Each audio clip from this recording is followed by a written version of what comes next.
আমি আজকে আপনাদেরকে আমার ছোট্ট একটা গার্ডেন দেখাবো, যেখানে আমি কিছু কিছু জিনিস লাগাই রেখেছি। দেখো ভিন্ডিগুলো কিন্তু আমি আজকে আবার তুললাম।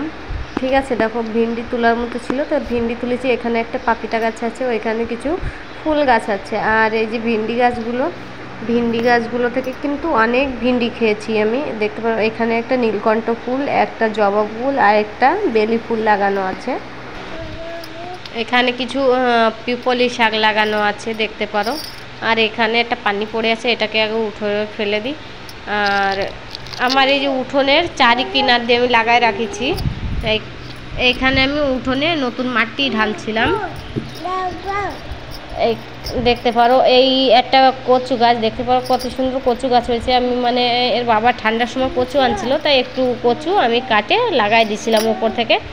আর এখানে কচু গাছটার গুঁড়ায় কিন্তু নালও রয়েছে, 4-5টা নাল রয়েছে। আর এখান থেকে 4-3টে ডুকা আছে। আর ঝাল গাছটা কিরকম একটু বিমার পড়ে গেছে। কিছু কিছু ঝাল ধরছে, মানে মেলা ঝাল ধরি নাই, জানি না হবে কি না। আর ভিন্ডি গাছগুলো দেখলে ভালো লাগে, মানে রোজ কিছু না কিছু ভিন্ডি বেরোয়। আর এইখানে আছে পুঁই শাক গাছ, এইখানে 2-3টে পুঁই শাক গাছ আছে।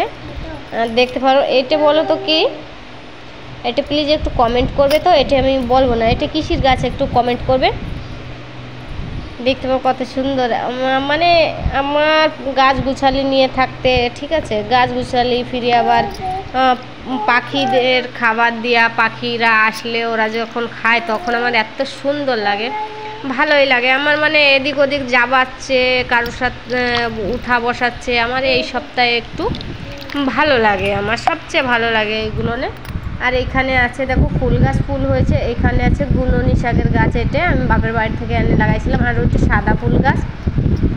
আর এইখানে দেখো পুল্লা বলে কি বলে, প্লিজ একটু কমেন্ট করবে আপনারা কি বলো এটাকে। আমরা তো পুল্লা বলি। দেখতে পারো কিছু কিছু দেখতে পারো জালি পড়ছে। আর জালিগুলো ইন্দুরে এমন খাবার খায় কি বলবো, খাবার জন্য না তো আমার মানে ভালোই রোজ 1 কিলো 1.5 কিলো করে পুল্লা ভরতো।